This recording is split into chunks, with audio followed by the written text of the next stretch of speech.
하나님께서 오늘도 우리를 사랑하시고 축복하시고 또 은혜를 베풀어 주시는 놀라운 그 사랑의 하나님이심을 믿으시기를 주님의 이름으로 축원합니다. 하나님께서 우리를 사랑하심으로 말미암아 우리는 그 사랑으로 우리는 날마다 힘을 얻고 용기를 얻는 것입니다. 어린아이가 그 부모가 사랑하고 아끼고 위하고 또 존중해주는 그 모습을 바라보면서 아이가 힘을 얻고 용기를 얻고 또 이제 세상에 나가서 어떤 어려움도 극복하는 것처럼 우리도 하나님 앞에서는 어린아이와 같은 그런 모습입니다. 그래서 때로는 힘들고 어렵고 바람이 불고 또 역경이 찾아와도 하나님이 나를 다 보신다는 그 사실을 바라보면서 우리는 극복해내며 이기며 승리해 나가는 것입니다. 여러분 올림픽 선수들을 보십시오. 관중들이 환호하고 박수들을 치고 그리고 열광할 때 이 선수들이 더 열심히 하는 거예요. 우리도 마찬가지예요. 저 하늘에서 하나님께서 우리에게 힘을 주시고 용기를 주시는 것입니다. 저 천국에 먼저 가 있는 그 우리의 선진들이 우리를 바라보면서 이겨라 그러면서 우리에게 용기를 주고 힘을 주고 또 우리에게 격려하는 것입니다. 이런 소리를 믿음으로 우리는 들을 수 있어야 되는 것입니다. 무슨 세상이 나에게 칭찬하고 세상이 나에게 용기를 주고 세상이 나에게 위해주는 그런 소리를 듣는 것이 아니라 하나님의 백성들은 보이지 않아도 들리지 않아도 잡히지 않아도 하나님께서 약속하신 그 약속의 말씀을 붙잡고 이제 영혼의 소리를 들어야 돼요. 막 격려하는 소리를 들어야 됩니다. 용기를 내라는 그런 힘찬 그런 응원의 소리를 들을 수 있는 사람이 오늘 믿음의 사람이 되어야 한다는 사실을 꼭 기억하시길 바랍니다. 그래서 하나님의 사람들은 절대적으로 절망하지 않는 거예요. 낙심하지 않는 거예요. 낙담하지 않는 거예요. 아무리 힘들지라도 아무리 절망의 구렁텅이에 들릴지라도 하나님의 약속의 말씀을 붙잡는 사람들은 결단코 환경의 노예가 되지 않는 거예요. 악한 마귀가 무엇을 붙잡느냐? 우리의 눈을 붙잡는 거예요. 우리 눈을 붙잡아가지고 이제는 우리로 하여금 절망스러운 것을 계속 보게 하는 거예요. 또 우리의 귀를 붙잡는 거예요. 그래서 우리의 귀를 꽉 막아가지고 정말 들어야 될 말씀은 듣지 아니하고 듣지 말아야 될 소리는 자꾸 듣는 거예요. 그러니까 악한 마귀가 자꾸 귀에다가 속삭이는 이야기만 계속 듣는 거예요. 뿐만 아니라 악한 마귀가 넣어주는 그 입의 고백을 자꾸 하게 되는 거예요. 하나님은 하나님의 말씀을 주시고 그 말씀을 선포하게 하시고 그 말씀을 고백하게 하시는데 악한 마귀는 자꾸 우리 입술 속에서 악한 것을 넣어주고 그것을 계속 말하라고 하는 거예요. 하나님의 말씀을 읽고 묵상하며 그 묵상한 말씀들을 고백하고 그 말씀들을 나눠야 되는데 자꾸 악한 마귀가 넣어주는 것대로 악한 마귀가 주는 생각대로 악한 마귀가 느껴지는 대로 그대로 자꾸 보고 듣고 말하는 거예요. 그렇기 때문에 우리는 어느 순간 어느 때이든지 이 악한 마귀를 다 물리쳐야 돼요. 보는 것, 들려지는 것, 말하는 것 이것대로 말하는 것이 아니 하나님의 사람들은 하나님의 말씀을 보고 하나님의 말씀을 듣고 하나님의 말씀을 말함으로 말미암아 하나님의 놀라운 역사를 우리는 경험할 수 있다는 사실을 믿으시기를 주님의 이름으로 축원합니다. 그래서 하나님의 백성들은 결단코 절망이 없는 거예요. 왜요? 왜 그래요? 절망스러운 상황이 아니기 때문에 절망하지 않는 것이 아닙니다. 하나님이 살아계시기 때문에. 우리 하나님께 찬양했잖아요. 그는 여호와 창조의 하나님, 그는 여호와 전능의 하나님. 그렇게 찬송해 놓고선 창조의 하나님이시고 전능하신 하나님이 일상생활 속에서는 안 보여요. 안 들려요. 그렇게 고백하지 않는 거예요. 그것이 우리에게 있어서 가장 큰 문제라는 것입니다. 그래서 우리는 하나님 앞에서 일상생활 속에서 다짐해야 돼요. 하나님, 내가 찬송할 때만이 아니라 내가 말씀을 드릴 때만이 아니라 내가 엎드려서 기도할 때만이 아니라 길을 갈 때, 집에 있을 때, 무엇을 할 때든 일상생활을 할 때 언제든지 하나님은 전능하신 하나님이시고 하나님은 능력의 하나님이시고 하나님은 창조의 하나님이시고 하나님은 살아계신 하나님이시라는 사실을 믿고 고백하고 선포하고 이제 전진하는 것, 이것이 바로 하나님의 백성들의 삶의 모습인 것입니다. 그래서 하나님께서는 끊임없이 우리에게 훈련하시고 또 연단하시는 거예요. 뭐 훈련이 뭐 대단한 훈련입니까? 하나님의 말씀대로 보고 듣고 말하게 하는 훈련인 거예요. 뭐 대단한 연단입니까? 아니에요. 보고 듣고 말하는 것을 하나님의 말씀으로 보고 듣고 말할 수 있도록 우리를 계속 하나님께서 연단하시는 거예요. 그 훈련과 연단을 통하여서 우리가 아름다운 모습으로, 정금 같은 모습으로, 마치 순전한 은과 같은 모습으로 우리가 만들어진다는 것입니다. 오늘 성경을 보니까 오병이어의 기적이에요. 이 오병이어의 기적 너무나 우리가 다 잘 알고 있는 그런 말씀들입니다. 그런데 오늘 성경을 가만히 보니까 6절에 이런 말씀이 있습니다. 이렇게 말씀하신, 뭐라고 말씀하십니까? 우리가 어디서 떡을 사서 이 사람을 먹이겠느냐? 이런 예수님께서 질문을 하십니다. 아니, 남자만 5,000명이에요. 남자만 5,000명. 남자만 5,000명이고 여자와 아이들까지 모여있는 숫자를 말하면 거의 2만에서 3만이라고까지 이야기를 합니다. 중동 지역에 가보니까 차에서 사람이 내리는데 한 5인승 차에서 내리는데 운전장 한 사람 먼저 딱 내립니다. 아버지가 내리는 것 같아요. 그러더니 옆에서 뭐 부인이 내리는 것 같아요. 그런데 뒤에서 자녀들이 1명, 2명, 3명, 이제 한 5식구구나. 근데 또 4명, 또 5명, 5인승 차에 아이들이 7명이 내려요. 뒤에서. 애들이 중동 지역에 줄줄이 나는 거예요. 그 중에 어쩌면은 뭐 두 번째 부인이 있는지 모르겠지만 중동 사람이니까. 어찌 됐든지 간에 사람들이 그렇게 많은 거야, 아이들이. 이 모습도 마찬가지입니다. 남자만 5,000명이라는 얘기는 뭡니까? 아녀자들과 자녀들까지 합하면 3만에서 2만에서 3만의 수를 보는 것입니다. 그만큼 많은 숫자예요. 그런데 그 숫자를 주님이 보시면서 우리가 어디서 떡을 사서 이 사람들을 먹이겠느냐 이런 질문을 합니다. 그런데 그러면서 성경은 뭐라고 말씀하시면, 이렇게 말씀하시면 친히 어떻게 하실지를 아시고, 주님은 문제를 우리에게 주시지만 그 문제의 해답도 다 아셔요. 그럼에도 불구하고 우리에게 문제를 먼저 던지십니다. 그 문제를 받는 사람들이 어떻게 반응하느냐에 따라서 그 사람의 믿음의 수준을 알게 하기 위해서 하나님께서는, 우리 예수님께서는 질문을 던지시는 거예요. 그러면서 뭐라고 얘기하시냐면 빌립을 시험하시고자 함이라 그랬어요. 주님의 시험은, 이 시험은 넘어뜨리기 위한 시험이 아니에요. 쓰러뜨리기 위한 시험이 아니에요. 하나님께서 우리에게 주신 시험은 우리로 하여금 넘어지게 하고 쓰러지게 하고 자빠져서 일어나지 못하게 하는 그런 시험이 아니라 우리를 세우시고자 하는 시험인 것입니다. 그래서 우리는 하나님께서 우리를 시험하시고 우리를 훈련하시고 연단하실 때 그때 지혜를 발동시켜야 돼요. 지혜를 발동시켜서 하나님께서 뭘 원하시는가? 우리 예수님께서 뭘 원하시는가? 이거를 잡을 수 있는 사람이 기적을 경험하는 거예요. 그냥 되는 대로 있는 대로 그냥 흘러가는 대로 서 있으면 아무 일도 일어나지 않아요. 수많은 사람들이 예수님이 지나갈 때에 그냥 덜렁덜렁 와가지고 예수님 만져보고 예수님 옷가에 손 대봐도 기적은 일어나지 않았어요.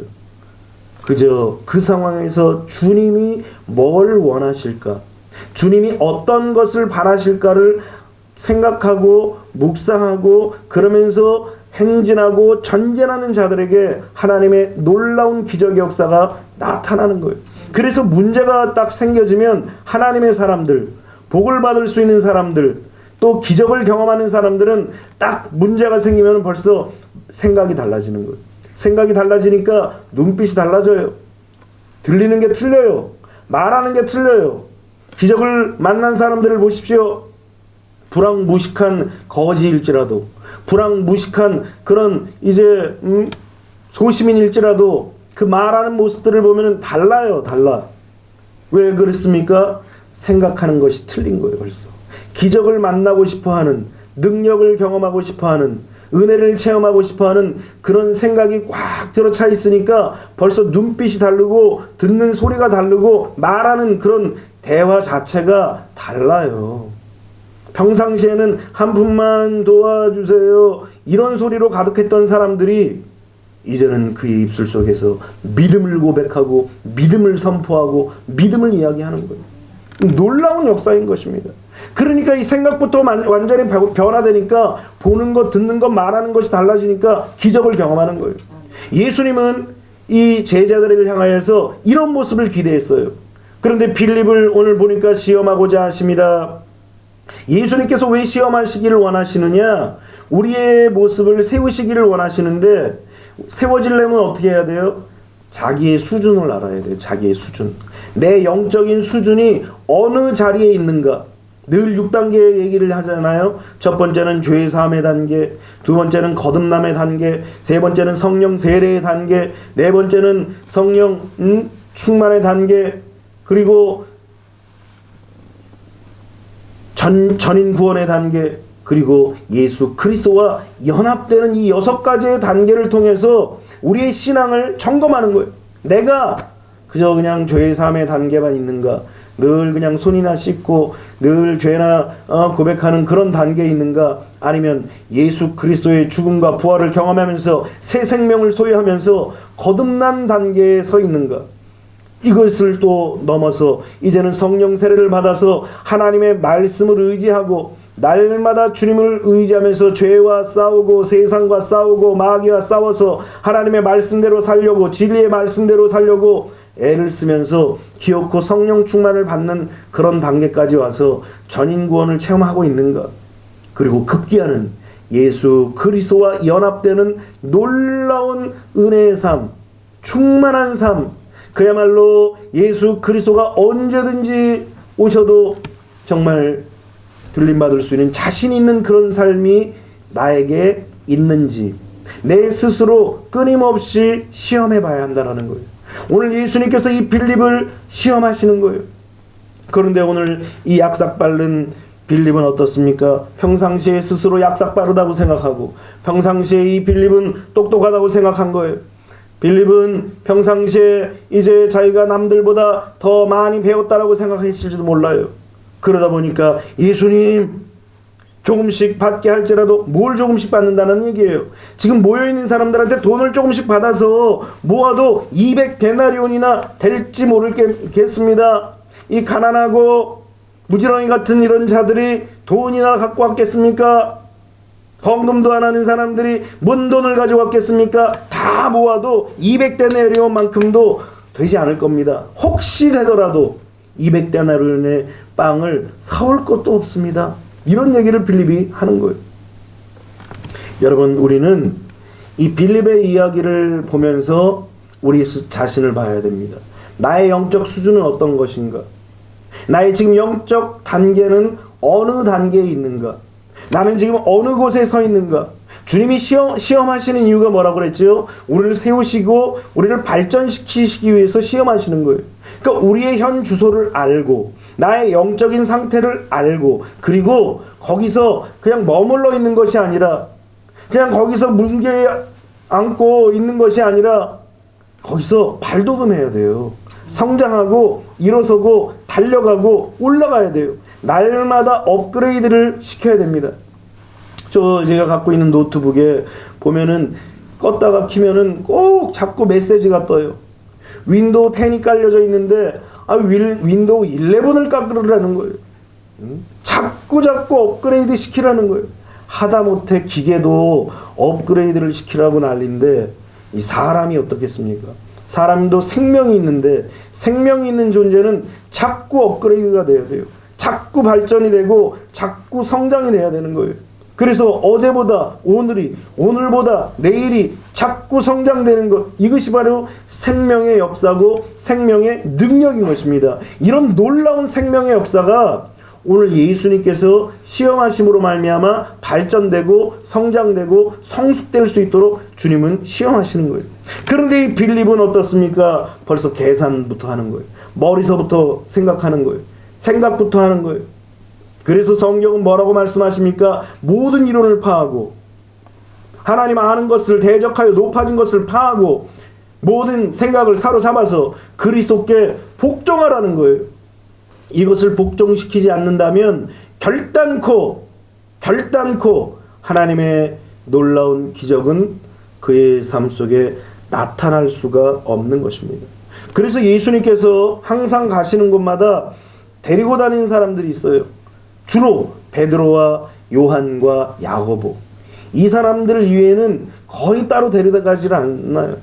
함께 갈 수 있는 사람들, 이런 무리들이 있는데 그런 무리들을 3단계 또는 4단계로 딱 나누셔가지고 중요한 자리는 항상 베드로와 요한과 야고보만 데리고 다니시는 거예요. 왜 그래요? 나머지 제자들은 자꾸 머릿속으로 판단하는 거예요. 되니 안 되느니, 이것이 옳으니 그르니, 이런 생각으로 판단하는 사람들은 주님이 큰 기적을 행하실 때에 이들을 데려가지 않아요. 겟세마네 동산에서도 누구만 데려가셨어요? 그들도 물론 잤지만 베드로와 요한과 야고보만 데리고 겟세마네 동산으로 올라가신 거예요.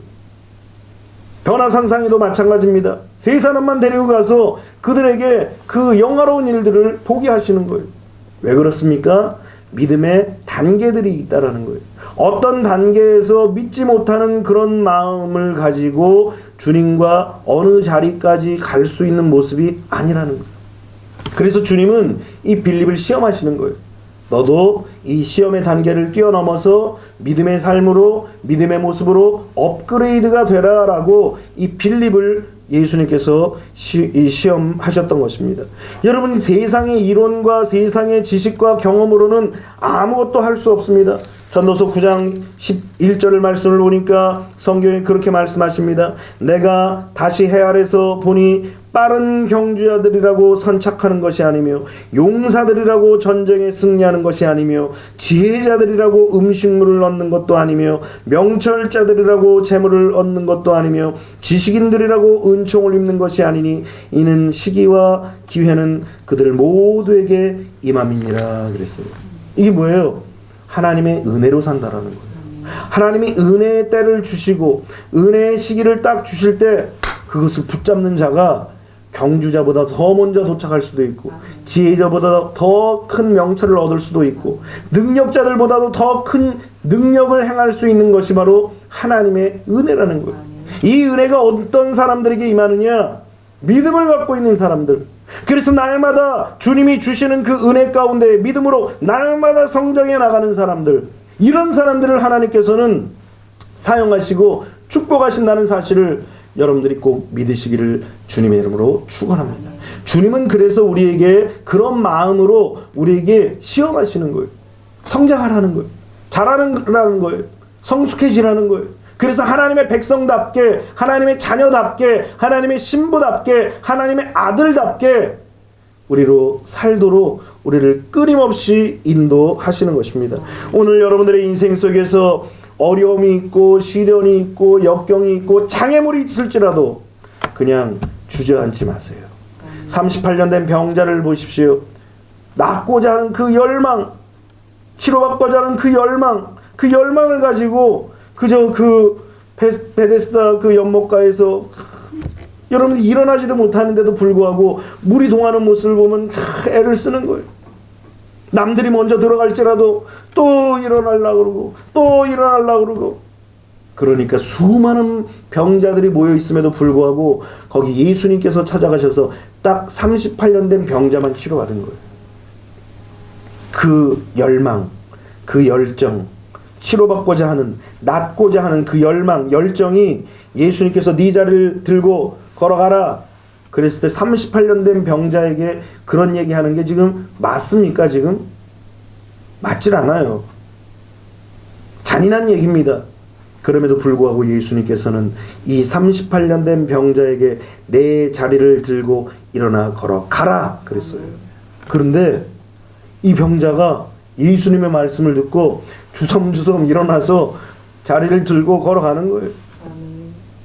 주님은 우리의 삶 속에서 문제, 어려움, 시련, 역경, 심지어 38년 된 병자 같은 그런 병, 우리의 어떤 고정관념, 이런 것에서 눌러 앉아 있기를 원치 않으셔요. 하나님은 이런 자들과 함께 할 수가 없어요. 어떻게 38년 된 병자와 함께 주님이, 우리 예수님이 일하실 수 있어요? 그럴 수가 없어요. 일어나서 걸어가는 자, 일어나서 자기의 자리를 들고 걸어가서 자기에게 주어진 사명을 감당하는 자들과 하나님께서는 일하시고 그들을 축복하시고 그들에게 은혜를 주셔서 그들에게 꿈과 비전과 환상을 주시면서 위대한 일들을 이루시는 것입니다. 그래서 우리는 하나님의 놀라운 일들을 경험하기 위해서 우리를 일으켜야 돼요. 영과 혼과 육이 비록 죽었을지라도 예수님의 말씀을 듣고 그 말씀을 들음으로 말미암아 다시 일어나 영과 혼과 육을 다시 살려낸 그런 경험을 한 38년 된 병자처럼 오늘 우리도 하나님의 능력을 그렇게 경험해야 한다라는 것입니다. 이스라엘 백성들 보십시오. 출애굽하고 광야에서 훈련을 받습니다. 어떤 훈련을 받는 거예요? 어떤 시련과 어떤 역경 속에서도 하나님을 바라보고 하나님을 믿으면 반드시 난관은 극복될 수 있다. 배고픔도 극복되고 목마름도 극복되고 더위도 극복되고 추위도 극복되고 고난과 시련과 역경들이 다 극복된다는 사실을 그들로 하여금 광야에서 경험하게 하는 거예요. 성경을 보면 뭐라고 얘기합니까? 신발이 40년 동안 닳지 않는데요. 옷이 40년 동안 헤어지질 않는데요. 무슨 얘기입니까? 어려움과 시련과 장애와 그리고 고난들을 주님이 다 극복하게 하신다라는 거예요. 그래서 우리는 하나님의 말씀으로 훈련되어져서 우리를 단단하게 만들어야 돼요. 앞으로 더 많은 바람이 붑니다. 더 많은 시련이 붑니다. 더 많은 고통의 역사가 일어납니다. 어떻게 감당할 겁니까? 우리의 힘으로 사람의 능력으로 아무리 사람이 연합해도 극복할 수 없어요. 오직 하나님의 은혜로 하나님의 능력으로 주의 성령으로만이 이 어려움들을 앞으로 일어날 어려움들을 극복할 수 있는 거예요. 그러기 위해서는 어떻게 해야 돼요? 스스로가 단단해져야 돼요. 그래서 하나님 앞에 우리 각 사람 한 사람 한 사람이 하나님 앞에 굳건하게 서야 됩니다. 흔들리지 않는 그런 믿음을 우리가 가져야 돼요. 그렇게 성장할 때 하나님께서 위대한 역사를 이루어 주시는 것입니다. 이렇게 그런데 이 빌립은 이렇게 눈에 보이는 것 또 환경에 또 치우쳐서 이야기했지만 오늘 성경을 보니까 이 안드레가 뭐라고 나옵니까? 제자 중 하나 곧 시몬 베드로의 형제 안드레가 예수께 여짜오되 여기 한 아이가 있어 보리떡 5개와 물고기 2마리를 가지고 있나이다. 그러나 그것이 이 많은 사람에게 얼마나 되겠사옵나이까. 여러분들 이 안드레 보십시오. 이 안드레는 지금 눈에 보이는 것을 가지고 싸우지 않았어요. 그저 주님의 말씀에 순종했던 거예요. 하나님의 놀라운 기적은 무엇을 통하여서 이루어진다고 그랬죠? 순종을 통하여서 이루어지는 거예요. 하나님의 기적이 딱 끊어지고 하나님의 은혜가 딱 끊어지고 하나님의 능력이 딱 끊어지는 그 비결은 뭐냐? 불순종. 하나님의 말씀에 불순종하면 하나님의 축복이고 은혜고 뭐고 다 끊어지는 거예요. 그러나 이 끊어진 하나님의 은혜를 다시 이어주는 통로가 바로 순종이라는 거예요. 안드레를 시험하려고 한 것은 아니었어요. 그런데 이 안드레가 그 예수님의 말씀을 듣고 찾은 거예요. 과연 예수님이 하실 일들이 무엇일까? 예수님이 어떤 일을 하실까? 예수님께 어떻게 내가 도움이 될까? 이런 생각과 마음으로 그 마음과 중심이 가득 찬 거예요. 그래서 하나님의 사람들의 생각이 다른 거예요. 생각이 똑같은 상황이에요. 똑같은 상황인데 어떤 사람은 계산하고 있는 거예요. 내 생각으로 판단하고 있는 거예요. 내 생각으로 지금 머릿속으로 다 추측하고 예상하고 있는 거예요. 그러나 다른 한 사람은 주님의 말씀을 듣고 무엇을 순종할까? 무엇을 따라갈까? 무엇을 의지할까? 무엇을 내가 주님의 말씀대로 내가 순종할까? 이런 생각으로 이 안드레가 가득한 거예요. 그러다 보니까 어린아이가 오병이어를 가지고 있는 거예요. 보리떡 5개, 물고기 2마리, 그거 얼마나 되겠습니까? 어린아이가 먹는 식사거리. 그럼에도 불구하고 이 아이를 데리고 오면서 이 아이 겁니다. 이것으로 주님 무엇을 하실 수 있는지 모르겠지만 가지고 왔습니다. 그러면서 순종하는 거예요. 이 순종의 역사를 통하여서 남자만 5,000명이 먹고 그리고 12광주리가 남게 되는 위대한 역사가 나타난 것입니다. 오늘 이 오병이어의 기적을 통하여서 예수님은 우리에게 그것을 가르쳐 주시는 거예요. 내가 지금 어느 자리에 있는지, 내가 지금 어떤 영적인 수준에 있는지, 내가 지금 어떻게 주님을 따라가고 있는지, 빌립처럼 내 생각과 내 판단과 내 상황과 내 형편만을 생각하느냐, 아니면 그 환경과 형편을 뛰어넘어서 하나님이 주시는 위대한 믿음을 향하여서 선포하고 달려가는 그 수준에 있는가. 오늘 주님은 우리에게 스스로 돌아보게 하시는 거예요. 설령 내가 빌립의 자리에 있더라도 오늘 이 말씀을 듣고 우리는 다시 변화시켜야 돼요. 내가 빌립의 자리에 머무르는 것이 아니라 안드레의 자리까지 가야 돼요. 그리고서는 이 안드레의 자리에서 머무는 것이 아니라 우리는 진정으로 어떤 자리까지 가야 됩니까? 예수 그리스도를 나의 주인으로 모셔드리는, 그래서 예수 그리스도가 나와 연합되고 내가 예수 그리스도와 하나 되는 그런 은혜의 자리까지 가야 한다는 거예요. 그것이 우리의 신앙의 목표예요. 오늘 성경을 보니까 마지막 절에 15절에 그런 얘기를 합니다. 그러므로 예수께서 그들이 와서 자기를 억지로 붙들어 임금으로 삼으려는 줄 아시고 다시 혼자 산으로 떠나가시니라 그랬어요. 여러분, 예수님은 세상의 임금 되기를 원하시는 것이 아니에요. 예수님은 단순히 세상의 임금이 돼서 사람들에게 추앙받고 사람들에게 높임받고 그러려고 예수님께서 오신 것이 아니에요. 예수님은 어쩌면 지극히 작은 자, 지극히 연약한 자, 우리 같은 그런 보잘것없는 자들을 마음속에 찾아오셔서 이 믿는 자들에게 있어서 주인이 되기 위해서 오신 거예요. 그래서 우리는 날마다 눈에 보이는 것으로 살아가는 게 아니에요. 귀에 들리는 대로 살아가는 것이 아닙니다. 그냥 말하고 싶은 대로 사는 것이 아닙니다. 하나님의 백성들은 예수님이 주인이시라는 사실을 믿고 그 주인이 원하는 사실을 보고 주인이 원하는 것을 듣고 주인이 원하는 것을 말하기를 원하는 그런 모습으로 살아야 한다는 거예요.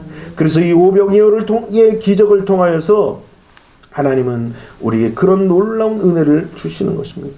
오늘 여러분들은 어느 자리에 있습니까? 어떤 영적인 자리에 있습니까? 그 자리를 성장시켜야 돼요. 생명이 있는 자들은 어떻게 한다고 그랬죠? 자꾸 발전되는 거예요. 생명이 있는 자들은 자라요.